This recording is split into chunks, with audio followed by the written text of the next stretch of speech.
Okay. Well, my name is Kimberly Hunter. I am from Durham, North Carolina, originally. I went to high school in, I went to high school, I graduated from high school in 2008, and I went to Winston-Salem State University for college. And then I went on to get my master's degree from New Mexico State University. And I graduated from there in 2014. I grew up in the church. I grew up in a Baptist church. My father was a deacon. My mother sang in the choir.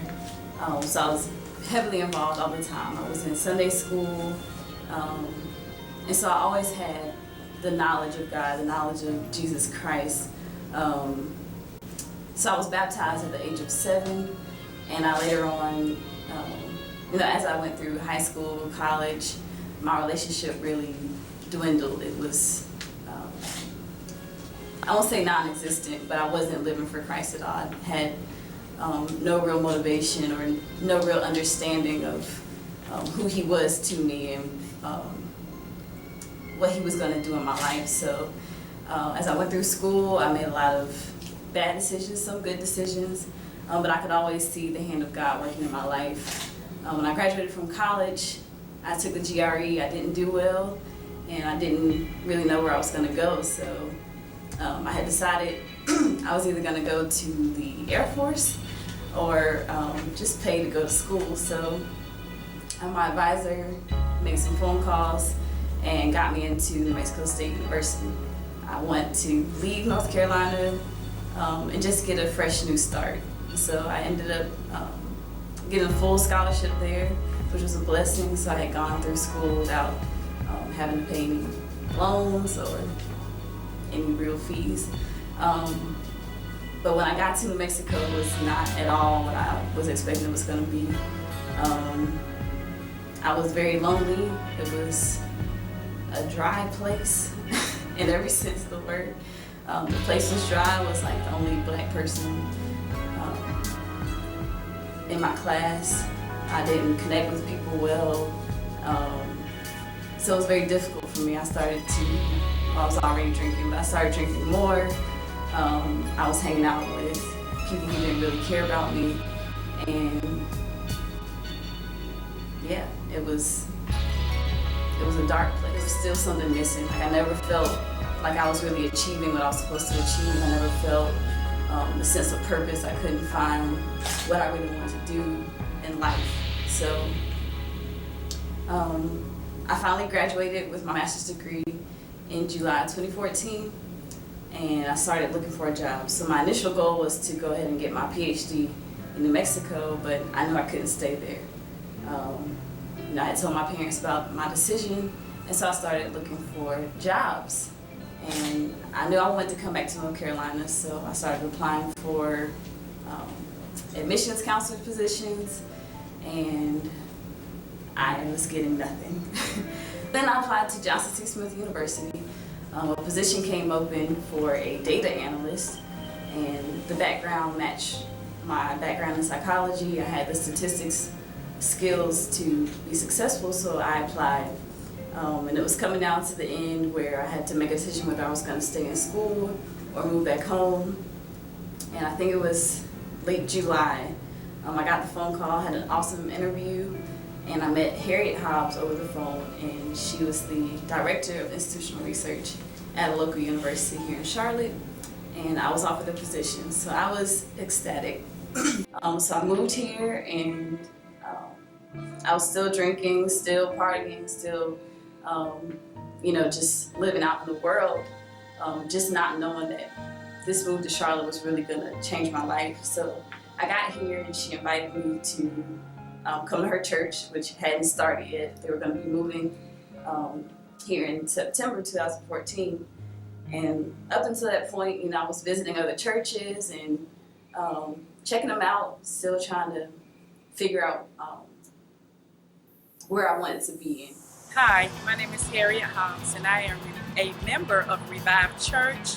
And I just want to share with you my testimony in regards to Kim's. So I work at Johnson C. Smith as Director of Institutional Planning, Assessment, Effectiveness, and Research. During my tenure here, I was looking for a data analyst. I had candidates who were qualified. However, in the process of looking to hire someone, you want to find someone that would be a perfect fit within the office. So I had got to a roadblock and I began to say, oh God, I need help. What do I do? So the Holy Spirit led me to call Pastor Doss. And Pastor Doss said, Sister Harriet, you need to fast. You need to fast and ask God to send you the person that you are looking for. So I did. I fasted and I prayed. And the same day that I fasted and prayed, I received a resume from a young lady by the name of Kimberly Hunter. And like I said, she was getting ready to take the position down and close it out. And that's when my name popped up. She saw that I was in New Mexico, but she also saw that I had a North Carolina area code. So she decided to give me a chance. And there were several other candidates, I'm sure, who were just as qualified. But we decided to do a Skype interview, and things went really well. And I believe this is the same day she called me back and said that they wanted to offer me the position. So it was like a match made in heaven. What really blessed me one day, we was in the office talking to some of my colleagues, and Kimberly said that this ministry has changed her life. As soon as Pastor Doss got up to speak, it was like the light bulb came on. It was like a new experience. I had never heard the word the way he presented it before. And I remember just sitting there, just soaking it all in. I was so excited. But after the service, I was like, I'm not coming back here. And so I went home, and as usual, got some beer, watched some football. And I thought that was the end of it until Saturday night came. I was drinking, I had gotten drunk, went to sleep, and I was like, okay, I'm definitely not going to church in the morning. But I woke up and I had to go. I had to go. So I went back, and again, I was blown away by the word. And I got a chance to talk with Sister Doss and Pastor Doss, and they really connected with me. And there were others, Alan and Amber and Hillary, just all had such a warm feeling. They were such genuine people, and I immediately connected with them. So once I got connected with the younger crowd and just being able to talk to co-pastor, it started to flow. And from that moment on, everything just started to change. And I would say less than a month later, I was not drinking anymore. I had stopped partying. My friends were like, what's going on with you? And it was just amazing. I could see and feel God working inside of me. So the things that I used to want to do, the places that I wanted to go, I just had no desire to do them anymore. So growing up in church, I was forced in the choir. Actually, I like the choir. I was singing in the choir, and I was on the dance team. But all these things, it's really my parents were like, okay, you're gonna do this.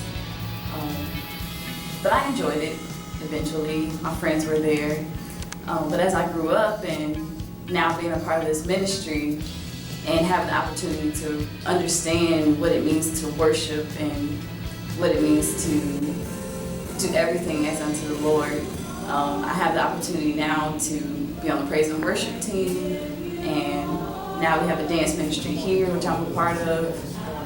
And as I look back, it was funny because I was so defiant as a young person. I didn't want to dance, I didn't want to sing, and now just knowing what I've been through and what God has brought me through, and the opportunity now to sing and dance for Him is like an honor. And the people are amazing.